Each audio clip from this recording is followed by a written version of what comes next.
Welcome to Todd Talks, where my guest today is David Smith. David serves as a professor and a director and a coordinator of programs at Calvin University. David is a noted author and speaker, and we are delighted to have him on the podcast today. Welcome, David. Thank you. Glad to be here. Delighted you're here. What brings you to Baylor? Well, I'm down here to meet with, I gather, about 50 or 60 faculty this afternoon for a workshop. The Institute for Faith and Learning has had this thing for many years now called Communio, where typically 30 or 40 faculty go off to a retreat center for a week each May to think about faith and learning. And I've been part of leading that for the last decade or so. My angle is faith and teaching, and so we're having kind of a reunion workshop. People who've been on past Communio workshops are coming together for another dose. Apparently they weren't completely sick of me the first time. Well, far from being sick of you, I think they were inspired by you, all the reason for the invitation. Yeah. So welcome to Baylor, and thank you. Welcome to Truett Seminary, where we're filming today. David, I'm wondering, as you've connected with Baylor through Communio and through the Institute for Faith and Learning, what it is that you all have sought to accomplish in these times together. Well, the Communio thing, the nice thing about it is that unlike, an afternoon lecture or a talk or something, that there's a chance to reflect over several days in the context of fellowship, worship, a daily liturgy, but also hiking, kayaking. So it creates this more reflective kind of space where we can spin out some themes for a week and get past kind of like, the quick talk that's not going to fix anything, and get more into a kind of an extended, how is this really going to impact my calling, my teaching, my research? And so I think it's an opportunity to take some of the themes that are at the heart of a mission of an institution of Christian higher education and actually give time to them, rather than treating them as the thing we get a pep talk on every now and then sort of feel guilty about not doing enough of. So David, one doesn't wake up one day and become a teacher of teachers. Mm-hmm. This has been a pilgrimage for you. Would you kind of take us on the tour? How did you come to the place where you now do what you do? Well, I did not grow up in a Christian context, and I became a Christian when I was 18 at the start of my undergraduate days, and became part of an evangelical student group for several years, and learned a lot about prayer meetings and missions meetings and Bible studies and so on. But that was pretty much the scope of what went on in that group. And I got to my final year of undergrad and started seriously praying about what I was supposed to do with the rest of my life, and realized through that the theology I'd internalized was one where if you were really serious about wanting to serve God, God would call you to be a missionary, preferably in a country that didn't have electricity, so that you could prove you were serious. And a little less than that, you could maybe be a pastor in your own country, and then like youth pastor and social worker, and there was this whole sort of implied hierarchy of callings. And long story short, I prayed, I took counsel, I reflected a lot. I heard a very clear call into teaching, which deeply puzzled me. I felt like I thought I'd been sincere offering to. I said, I'll go anywhere, I'll do anything, and I felt like I'd applied for the the dean's position and got the janitorial post, and especially because I've been studying languages. So if I was going to teach, I was going to teach. I wasn't even going to be something cool like a Bible teacher, right?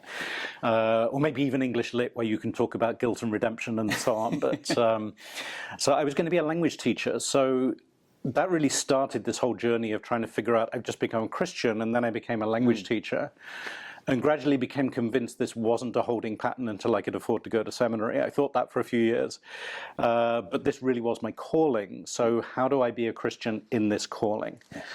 And I started trying to figure that out. And I networked with other teachers and see if anybody else had thought about it, and had a mailing list of over 100 within a few years, and started organizing events, and then decided I need to really look at it seriously, and I better go to grad school, actually, learn how to do this properly. So I went to grad school, and then out of that, a position came up at Calvin University. I wasn't looking to move to the US at that point. The only thing that caught my eye was the day of the position starting was the day after my contract ended where I was working at the time, and I thought I should at least pray about it. Yeah, work's good. So yeah, I actually went to Calvin to teach German initially. Yes. And then 4 years into Calvin, was part of starting up a new research institute on faith and teaching, the Kairos Institute, and then eventually moved over into the teacher education department because I'd always just had this interest in understanding how the teaching was working and what faith had to do with that. Fascinating. So it's sometimes suggested that there is no such thing as, quote, Christian maths or, Christian biology or, quote, Christian German. So as a teacher of German, but not only German, you have also taught Russian and French. How is it that you bring your Christian faith to bear? Right. On the instruction of languages, for example?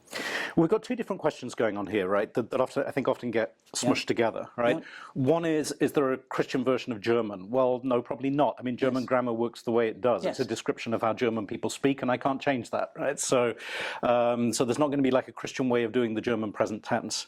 But as soon as you take German and put it in a classroom, Yes. now we're not just talking about German, we're talking about German education. Yes. And so there's a value system being communicated by how I go about teaching it. So let's start with a really, really simple example. Pretty much every beginning language textbook I've used, early on there's a little exercise because you need to learn simple sentence structures where you learn some adjectives and some pronouns and the verb to be so that you can say he is tall and practice simple 3-word sentences. And you often get some cartoon pictures of some Germans of different sizes and shapes, and you get to practice, sort of saying he is tall and she is short and he is blonde and these kinds of things. So what are the first 10 words you need for describing a human being in a language textbook? Well, most of the textbooks I've used, your first 10 adjectives are tall, short, fat, thin, blonde, dark-haired, athletic, unathletic, intelligent, unintelligent. Okay. A couple of outliers we could add in there. So what's the implicit message there? Well, the implicit message is the first words you need for describing another human being are about their physical appearance, and maybe even their physical attractiveness, right? It's no more grammatically difficult to practice he is kind, he is honest. It's just as simple linguistically. So it's not like we're doing this because the language requires us to do this. It's a choice.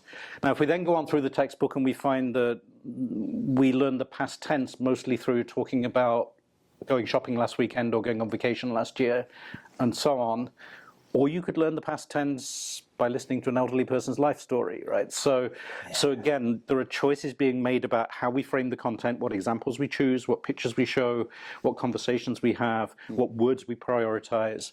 They're all implying a value system. They're all implying this is more important than that because we gave time to it in class. This is connected to that because we made the connection in class. So that's, I think, where a lot of the connection of sort of basic beliefs and values to teaching becomes visible. And that was what got me going. I started teaching languages and I was just struck that my classroom was structurally egocentric. We just spent a lot of time talking about ourselves and learning how to buy things. And it didn't really matter whether Germans existed, right? We just sort of, we were learning languages so we could function when we went on vacation. Right. And that didn't seem like a very Christian way of being in the world of speakers of other languages. So the way you frame things is a clear indication of one's perspective and one's commitments. Right. Amazing. So, David, often teaching in a university context is juxtaposed to research and writing. And as a teacher, and as a teacher of teachers, and as someone who continues to teach in the midst of travel and lecture and university commitments, you still manage to do research and writing. And many of your books have shaped the way that Christian teaching is now being done. How is it that you are able to marry these two, which are often divorced? Yep. Yeah, that's a complicated question, I think. I mean, it helps that I'm just really fascinated by teaching, and my writing often comes out of what's happening in my classroom. Yeah. So my research is not in competition in my brain with paying attention to what's happening when I'm teaching, because I'm trying to write about teaching. It also helps that I have wanted to find ways of writing about teaching. So there are a lot of research books in education that are not really about teaching, right? They're about sociology, or they're about epistemology, or they're about, they get sucked into other disciplinary ways of thinking, often ones that have more kudos, right, and sort of a more sort of academic ways of doing things. And I'm not against those things. A lot of that stuff's really valuable. I read it, right? But what's always fascinated me is, can we get better at actually talking, writing about teaching in a way that makes visible what's happening when we teach, instead of constantly gliding off to some other discussion that might have a bearing on teaching. I mean, sure, your epistemology might affect how you think about teaching, but in the end, that's a book about epistemology, not a book about teaching. So that's helped as well. And also the fact that I've tried to stay in touch with working together simultaneously with K-12 teachers and with university faculty. I've always tried to write in a way that teachers can relate to, so rather than purely for the guild. I think all of those things together, that this comes out of fascination for teaching. It comes out of trying to teach other teachers. My writing, I think, covers teaching, right? I think writing a book is a form of teaching. If you write a book and nobody reads it, you didn't get to teach anybody anything. So all of that just helps focus my writing in a particular way, I think. And I'm also quite good at just disappearing to a coffee shop or a room where nobody can find me in the university for 3 hours and throwing down a couple of thousand words. And that's the way books get written, isn't it? It is. You have to block it out like you're in a committee meeting and put it on the calendar, otherwise it gets sucked up by everything else. So. Do you write on a pad or do you type? I use an iPad, which I just instantly turn it on, dump a paragraph, turn it off again. So it's a habit. Yeah. So, David, you've written and have had published any number of books now, not a few that have made their way into the conversations, at least in Christian colleges and universities, about teaching. So I want to talk in just a minute about your most recently published book, Everyday Christian Teaching. But before we do, are there a couple of books that you've written up until now that have really been fulfilling to you and have been well received by others? There's a few that seem to have been well received. I mean, I do find that whichever book I'm working on now is the most interesting one. So in that sense, I don't have personal favorites. Ones that seem to have been helpful. Years back, I wrote a book called Learning from the Stranger, which just came out of my university had a cross-cultural education requirement. Everybody had to get some cross-cultural credit. And I just looked around, and a lot of the Christian books that were on the market on cross-cultural learning assumed that the reason you were reading a book about cross-cultural learning was because you were going on a mission trip or you were going to be a missionary.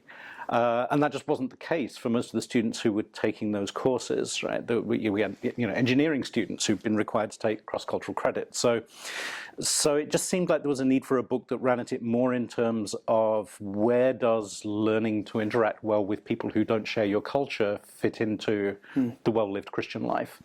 And so I tried to write a book about that that ended up called Learning from the Stranger. That really isn't about, making your mission trip or your vacation go well. It's just about living in a world where people are different from you, and how does that fit into love of neighbor and biblical call to hospitality.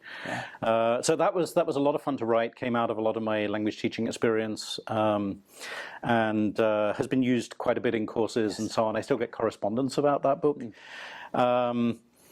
Another one, just a little after that, was I worked with Jamie Smith, who's known to a lot of people in this space as well, James K.A. Smith.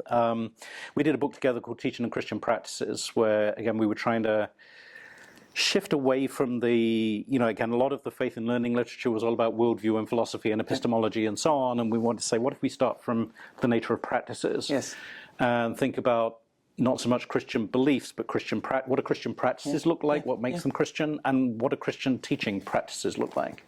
And so that was an edited book with a number of different authors who tried things out in their classrooms and wrote them up, and there are chapters in that book that I still use in my classroom. There are some really interesting things in there. But things really sort of took off more with On Christian Teaching, which is the predecessor to this one, which is a sort of good segue to this one. That was really my attempt to, in one volume, say, there are meaningful Christian things to say about the process of teaching, not just the content of your teaching. that whether the teaching is Christian is not just whether you get to stand up and say a Christian thing in the classroom. Right. It's not just about whether you've got a theological text on your syllabus or whether you pray in class. There's something about the way you construct the teaching and learning experience that will reflect your beliefs and values. So On Christian Teaching was an attempt to try to say that in one volume, and that one has really circulated far and wide. It seemed like it sort of caught a moment. Yes. And in some ways, as you've suggested, gave rise to this everyday Christian teaching, a guide to practicing faith in the classroom. So for those that are going to take up and read this, what can they anticipate? Well, after On Christian Teaching, which was my attempt to sort of make the case, I had a few people say to me, okay, we believe you, how do we learn how to do this on a regular basis? Okay.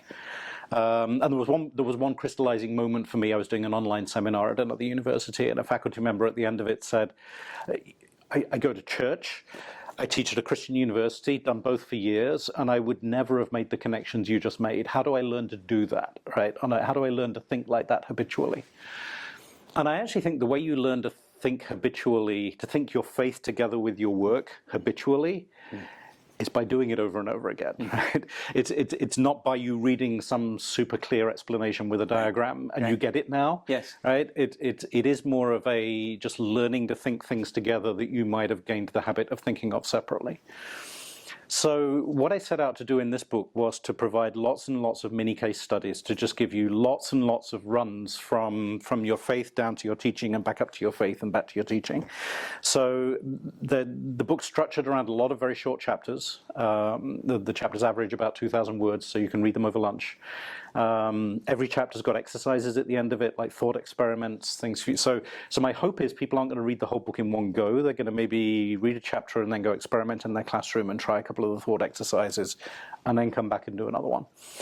And I also wanted to very much build it from the bottom up because, again, in my tradition, there's a bit of a history of thinking this all starts with mastering the Christian philosophy and the Christian worldview talk, and eventually you get to practice, right?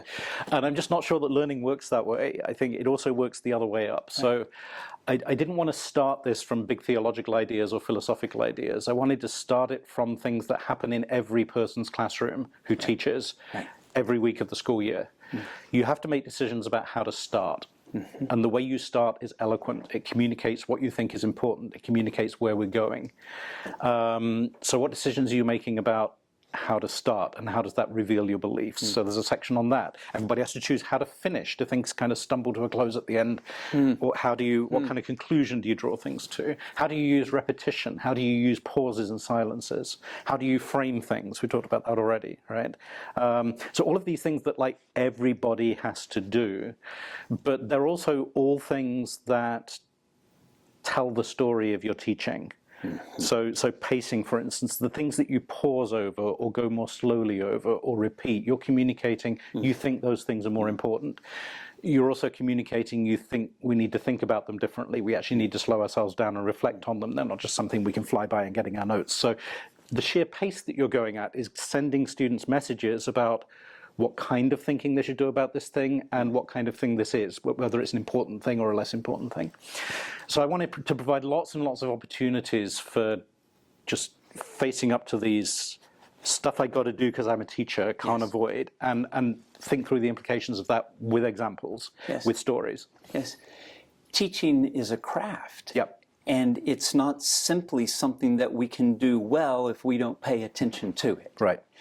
So, David, in an ideal world, the person that were to reflect upon this book over a period of time, what is your hope that they might carry with them? Well, it's not a program, I'll say that. I don't have a, here's God's perfect teaching method that will work in all of your classrooms regardless of your discipline and your personality and, all those variables, right? I don't think that exists. Teaching is different in different classrooms, in different cultural locations, in different disciplines. Yes. What I do hope is that people will come out of it with more of an instinctive comfort in creatively thinking of creative connections between their faith commitments and the decisions they're making in the classroom.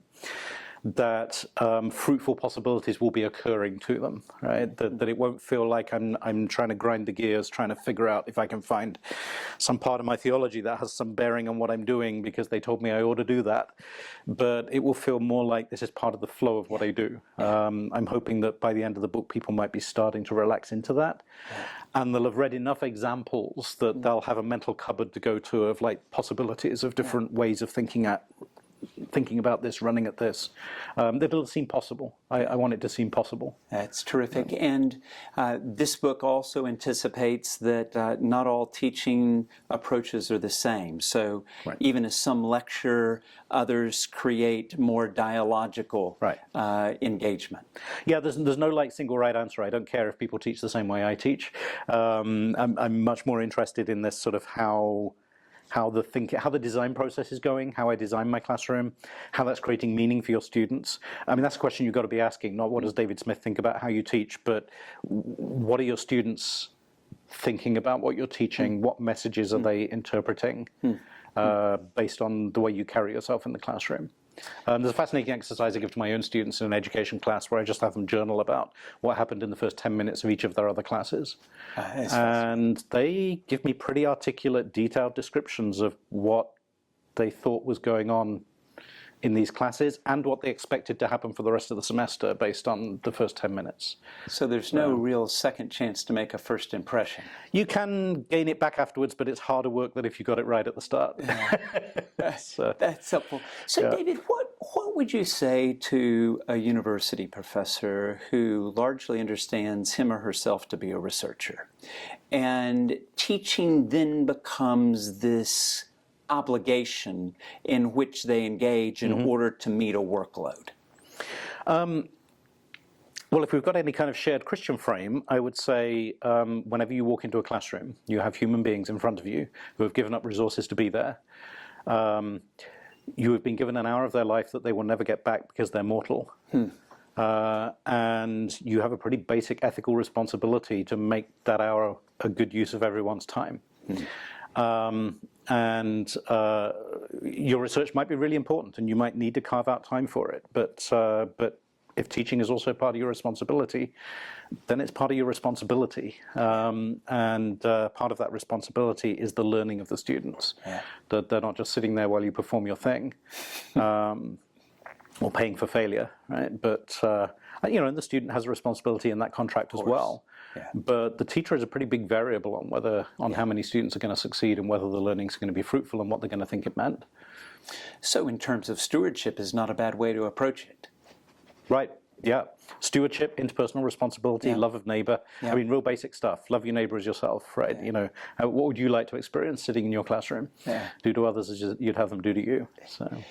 David, one of the things that has happened is in education is conversation, even competition regarding modalities.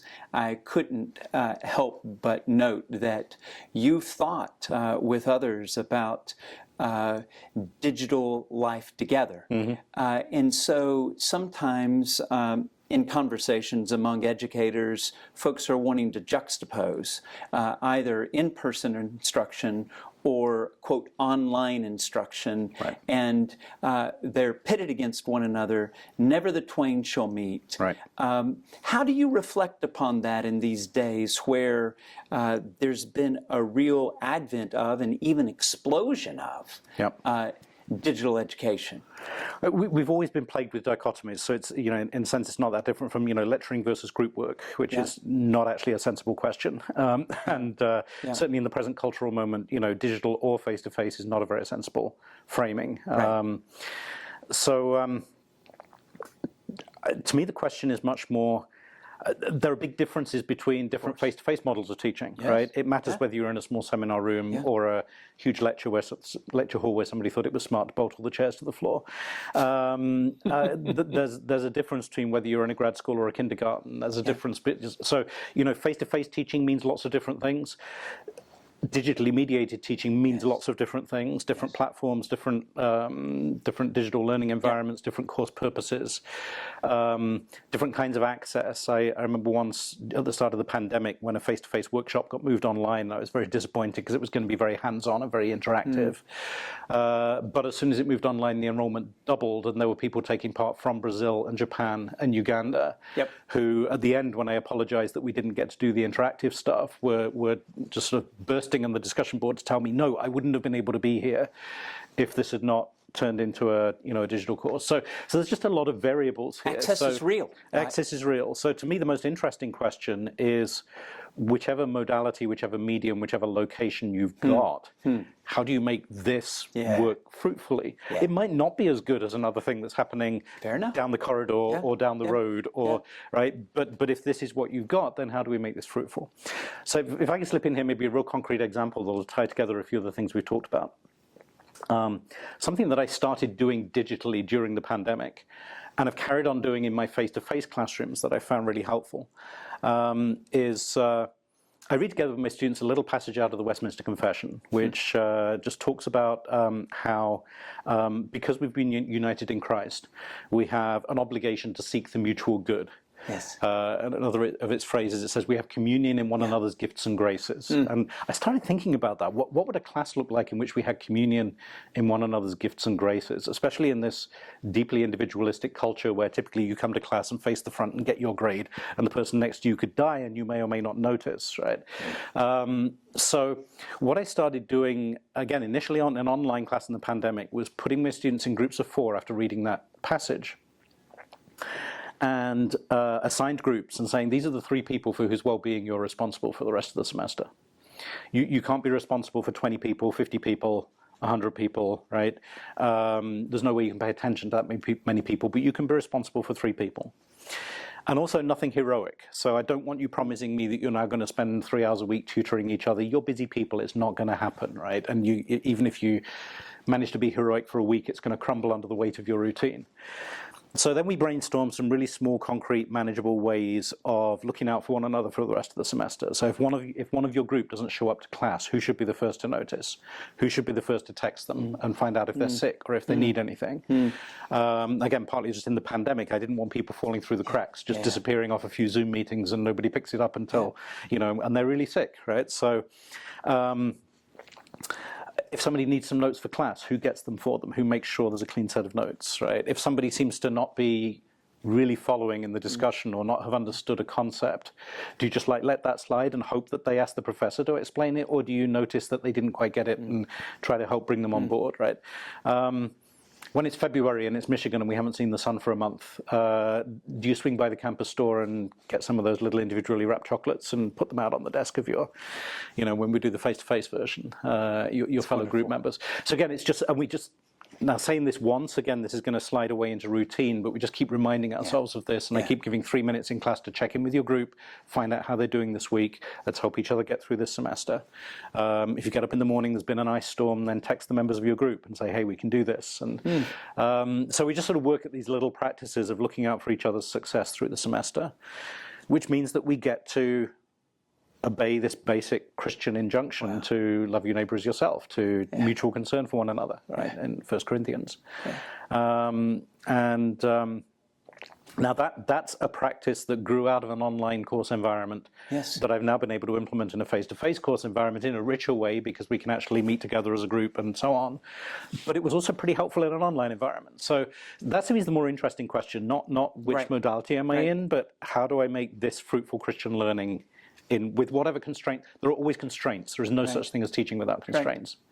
So. But the common denominator is that it's careful teaching. Right. And it seems also that this is a description of uncommon care for the common good. And it's linked back to the catechism. Right. So, David, before we draw our conversation to a close, I wonder if you could treat us to kind of what's on the horizon. You're usually thinking about the next project as you finish a project, so what can we anticipate?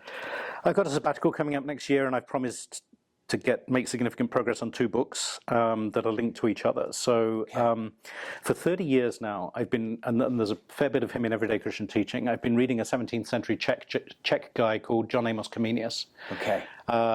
He's one of the most important thinkers in the history of Western education. That's widely acknowledged. He was also a bishop and a theologian, and he also wrote philosophy and linguistics and physics and political science and just generally Renaissance. got around and did things. Despite being a refugee for most of his life, he was part of a small persecuted Czech denomination during the 30 Years' War. Okay. And got chased around Europe a fair bit, and had a hard life, but managed to write a couple of hundred books, and a lot of that stuff's not easily accessible. A lot of it's in Czech and Latin. Okay. Very little of it's been translated. Some of the translations that exist are 100 years old and not that great. Okay. So I'm working on a new anthology of Comenius' writings, because he actually spent his entire life trying to think about how faith relates to education. That was his core topic. And actually had some pretty good thoughts about it that I still think are pretty relevant. So I'm going to put together a new anthology of translations selected from various parts of his works that I hope is going to be an engaging way into. He's a very vivid writer at times, and also spent a lot of time reflecting on how to continue to have hope in very volatile and difficult circumstances, which also feels like it might be a contemporary topic that we still need. And then alongside that, to write a book that's sort of in dialogue with him on continuing to chew away on how we think about teaching and learning, but in dialogue with some of Comenius' thoughts on that. So once again, a teacher of teachers. Yeah. As are you, David. So grateful for your time. Not all of you will have the opportunity to be taught by David, but we trust that you will be taught by virtue of picking up and reading Everyday Christian Teaching, a guide to practicing faith in the classroom. Teachers, we ought to be better than we are. And one way that we can get better is to pay attention to those who can lead us to that good end. David, grateful for your time, grateful for your work. Well, thank you for the conversation. Thank you. Yeah.